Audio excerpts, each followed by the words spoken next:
नमस्कार विद्यार्थियों। राजकीय कन्या महाविद्यालय सवाई माधोपुर के यूट्यूब चैनल पर ये भाग द्वितीय वर्ष हिंदी साहित्य प्रथम प्रश्न पत्र की कक्षा में आप सभी का पुनः बहुत बहुत स्वागत है।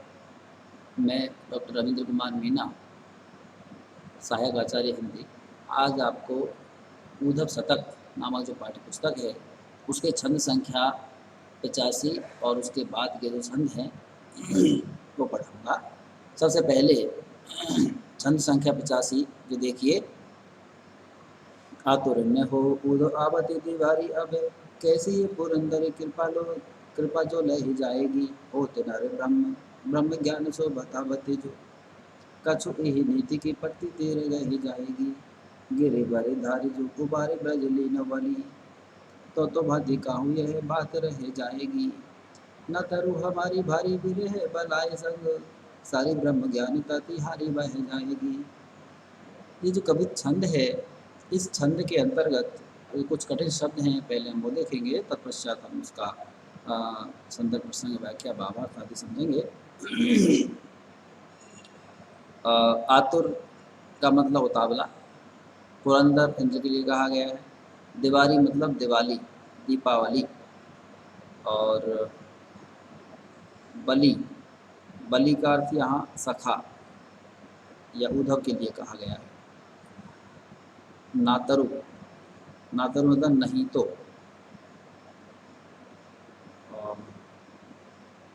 तो भाती, तो मतलब फिर भी, तो भी, तब भी,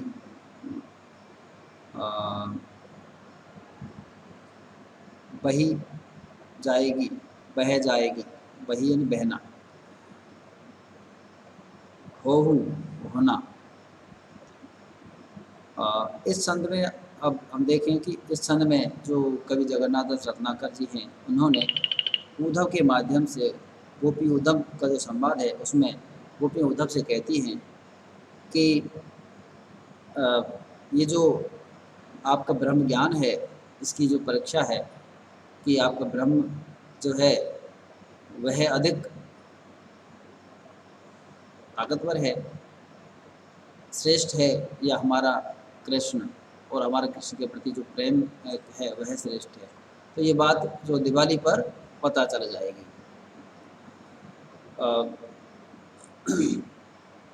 नहीं तो अगर उन्होंने दिवाली पर, जैसे कृष्ण ने गोवर्धन पर्वत को धारण करके ब्रजवासियों की इंद्र के प्रकोप से रक्षा की, वैसे ही अगर नहीं रक्षा कर सके तो आपका जो ब्रह्म है वो निरर्थक है, हमारे और किसी के भी काम का नहीं है। आतुर ने हो उदो आवत दीवारी अब, कैसी ये पुरंदर कृपा लो जो लह जाएगी। रत्नाकर कवि गोपियाँ के माध्यम से कहते हैं कि हे उद्धव, आप उतावले मत हो,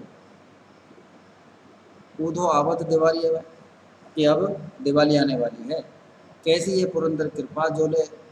लगी जाएगी, कि कहीं इस दिवाली पर भी जो पुरंदर हैं इंद्र कृपा कर दें, अर्थात वैसे ही कुपित होकर के मूसलाधार वर्षा कर दें। और जो तुम कहते हो तो नर ब्रह्म ब्रह्म ज्ञान सो बतावते जो, और तुम कहते हो कि जो ब्रह्म ज्ञान जो नर है वह ब्रह्म बन जाता है, ब्रह्म ज्ञान के द्वारा ब्रह्म बन जाता है, तो कछु यही नीति की प्रतीति कह जाएगी। तो ये जो आप कह रहे हो कि आपकी जो बात है कि इस बात का भी पता चल जाएगा कि जो आप खुद ब्रह्म ज्ञानी हो, आप ब्रह्म स्वरूप हो,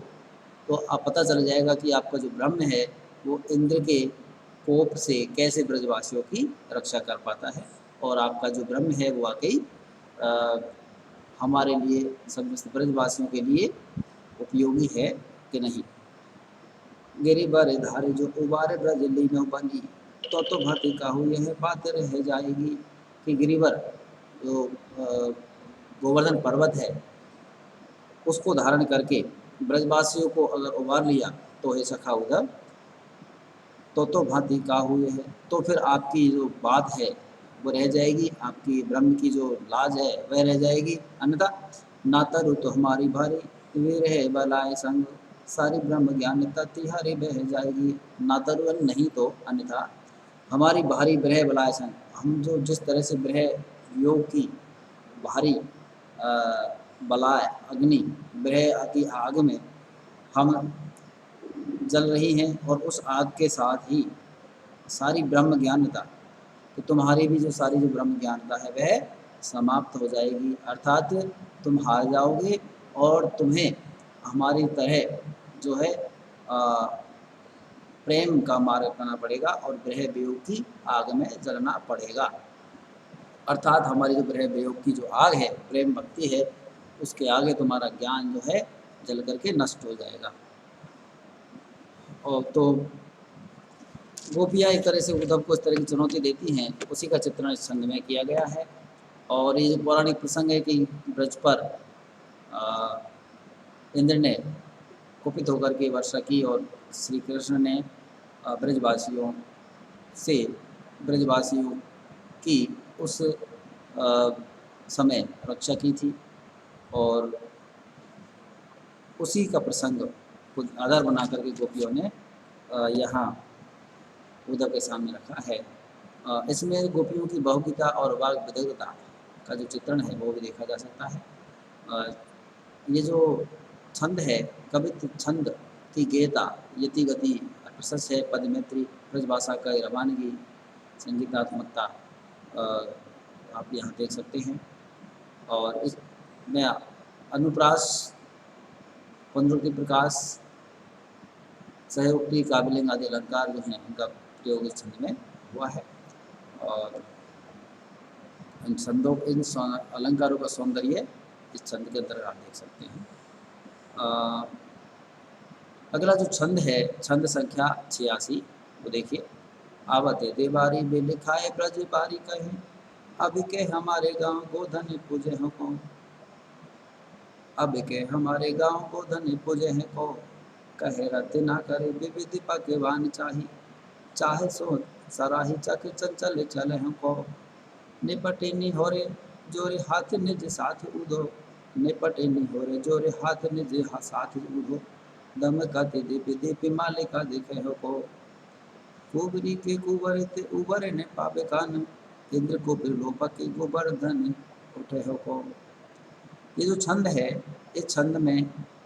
चूँकि दिवाली के प्रसंग हमने पूर्व छंद में पढ़ा, तो उसी छंद में गोपियों को उद्धव से के सामने फिर प्रश्न करती हैं कि दिवाली आ रही है और इस दिवाली पर सभी जो है अपने प्रियजन के साथ होने पर सभी को परिजनों के साथ होने से आनंद होता है किसी त्यौहार पर्व पर। और ब्रज की जो संस्कृति है पूरी तरह से एक सामूहिक जीवन के आनंद की संस्कृति थी, और उसी का जो आधार था, उसकी मूल जो कड़ी थी उस संस्कृति और आनंद का, वो श्री कृष्ण उनके मथुरा चले जाने के पश्चात गोपियों की उनका विरह वियोग सताता है समस्त ब्रजवासियों को, और उद्धव से गोपियाँ वर्णन करने कहने लगी कि हे उद्धव, हम गोपियों की जो विरह व्यथा है उसी का चित्रण है छंद में, दिवाली का त्यौहार है और उद्धव से उसी की अभिव्यक्ति छंद में की गई है। आवत देवारी भी लिखाए ब्रज बारी कहे, अब के हमारे गाँव गोधन पूजे हमको, कि हे उद्धव दिवाली आने वाली है, हम सभी जो ब्रजबालाएँ हैं बिलखाई ब्रजबारी सभी बिलख बिलख कर कहने लगी कि कृष्ण के बिना अब की बार हमारे गांव में गाय बछड़ों की पूजा कौन करेगा, और कहे रत्न ना करे विविधि पकवान चाही, चाहे सो सराही चक चंचल चले हो को, कि विविध तरह के जो पकवान हैं दिवाली पर बनते हैं उन पकवानों को पकवान चाहे चाह सो सराही पकवानों को चाहत पूर्वक इच्छा पूर्वक चख करके उनकी स्वादिष्ट होने की सराहना अपने चंचल नेत्रों के इशारों से कौन करेगा। अर्थात ये सब हमारे प्रीतम श्री कृष्ण के ही ये कर सकते थे, उनके बिना ऐसा कौन करेगा। निपट नि हो रे जोरे हाथ निज साथ उदो, दम का दिव्य दिव्य मालिका देखे हो को, निपट नि हो रे कि हम उद्धव से गोपियाँ कहती हैं कि हे उद्धव,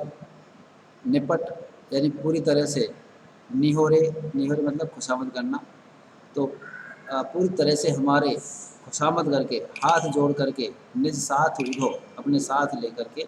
धम्म करते दिव्य दिव्य मालिका देखे हो। दिवाली की जो धमक है, दिव्य जो चमक होती है, उसको दिखाएगा कौन? कुंवरी के कुंवर ते उबर ने पावे कान, इंद्र को पिलोपा के गोवर्धन उठे को। कृष्ण गोपियाँ कृष्ण पर और कुब्जा के प्रेम जाल में फंस जाने पर उस उक्ति पर व्यंग करती हुई गोपियाँ कहती हैं कि हे उद्धव, कि कृष्ण कुंवरी के कुंवर ते उबर ने पावे कान, कि जो कृष्ण है, हमारे प्रीतम कृष्ण कुंवरी के कुब्जा के कुंवर में डूब गए हैं, अर्थात कुब्जा के प्रेम में डूब गए हैं, उससे उबर नहीं पा रहे हैं। इंद्र को लोपक गोवर्धन उठे को, कि अब इंद्र के कोप का मिटाने वाला, हरण करने वाले जो गोवर्धन पर्वत है, उसको कौन उठाएगा, कौन धारण करेगा? अर्थात श्री कृष्ण के बिना समस्त ब्रजवासियों की दीपावली फीकी हो जाएगी और गोपियों की जो प्रेम व्यथा है वह शांत नहीं हो पाएगी। तो इस छंद में गोपियों का कृष्ण के प्रति जो ईर्षा भाव है, स्वतैया भाव है, उसकी अभिव्यक्ति इसमें हुई है। और इसमें अभिलाषा, ईर्षा, असूया, चिंता आदि जो अनुभाव हैं, उनकी अभिव्यक्ति आप देख सकते हैं। विप्लव श्रृंगार, ये जो रचना है, ये विप्लव श्रृंगार की ही अनूठी कृति है और गोपी उद्धव संवाद के माध्यम से संपूर्ण इसमें चित्रण किया गया है। अनुप्रास और परिकर अलंकारों का सौंदर्य आप इसमें देख सकते हैं।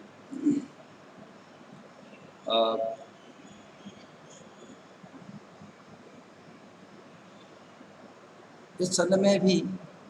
एक गोपियों की जो भाव विदग्धता है, अनुनय विनय का रूप है, वो भी आप देख सकते हैं। और कभी छंद इस की अभिव्यक्ति भी आप इसमें देख सकते हैं। अब हम अगला,